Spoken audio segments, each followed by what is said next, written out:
योग करने से हमें चमत्कारिक शक्ति मिलती है और पूरे जीवन का मार्गदर्शन मिल सकता है यदि प्रतिदिन 20 से 30 मिनट योग किया जाए। योग हमारे शारीरिक, मानसिक और आध्यात्मिक स्वास्थ्य के बीच संतुलन को बनाए रखता है। जी बिल्कुल सही। यदि योग को जीवन में अपना लिया तो समझो सब कुछ पा लिया। अजय शर्मा का कहना है कि बच्चों और किशोरों को योग करने के लिए प्रोत्साहित करना चाहिए, जिससे उनकी पढ़ाई में बेहतर तरीके से ध्यान केंद्रित करने में मदद मिल सके। उन्होंने बताया कि शरीर की कार्यक्षमता और हाथों की अंगुलियों व बाजुओं की मजबूती को बनाए रखने व उठित पद्मासन काफी मददगार साबित हो सकता है। अजय शर्मा ने बताया कि उठित पद्मासन को बैलेंसिंग योगाभ्यास भी कहा जाता है। इस आसन को करने के लिए सबसे पहले पद्मासन में बैठ जाएं, फिर दोनों हाथों को शरीर के निकट जमीन पर रख लें, लेकिन ध्यान रहे हमारे हाथ हमारी जांघ के बगल में हों। तत्पश्चात सांस लेते हुए और शरीर का भार हाथों पर लेते हुए शरीर को जमीन से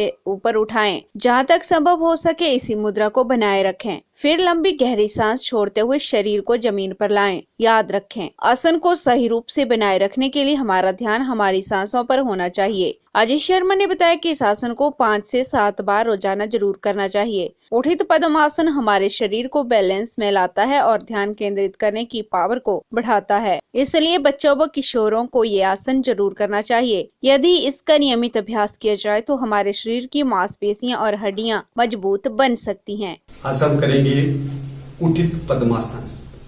और उठित पद्मासन को करना कैसे है, तो इस तरीके से करेंगे। सबसे पहले टांगों को ऐसे रखा बिल्कुल सीट पे और फिर इसको ऐसे उठाया और पद्मासन में बैठने के लिए सबसे पहले आपने इस तरह से होल्ड किया। उसके पश्चात दूसरे पांव को उठाया और उसको इस तरीके से रख लिया, ऐसे। ये हमारा पद्मासन बन गया। पद्मासन को उठित अवस्था में हम जैसे लाएंगे, किस तरीके से लाएंगे, वैसे मेरे साथ आप कीजिएगा।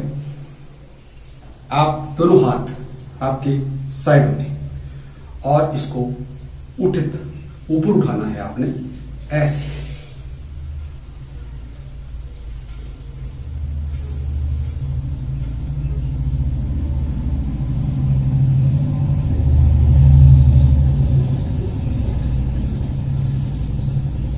इस तरीके से होल्ड करके रखना है। होल्ड कैसे करना है वो इस तरीके से करेंगे।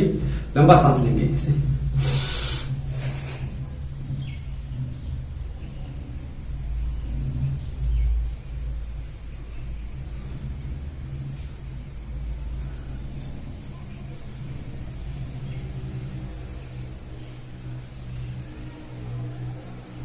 ऐसे। उसके पश्चात इसी अवस्था में बैठे रहेंगे और फिर इसको थोड़ा झूले की तरह आप झूल सकते हैं, ऐसे। उठित पद्मासन को ऐसे 1 2 3 4 5 6 7 8 9 10 11 12 13 14 15 16 17 18 19 20 और फिर दोबारा से नीचे आराम अवस्था में।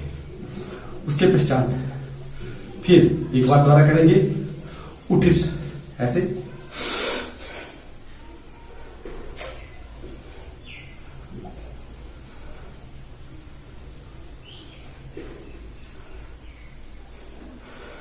इस तरीके से। इस आसन को करने से फायदा है कि हमारे बाजुओं में काफी ताकत आ जाती है और पूरी टांगें, पिंडलियां, हमारे थाई पार्ट होल्ड रहते हैं, तो उससे हमें काफी फायदा मिलता है। इस तरीके से आप जरूर कीजिएगा उठित पद्मासन, ऐसे।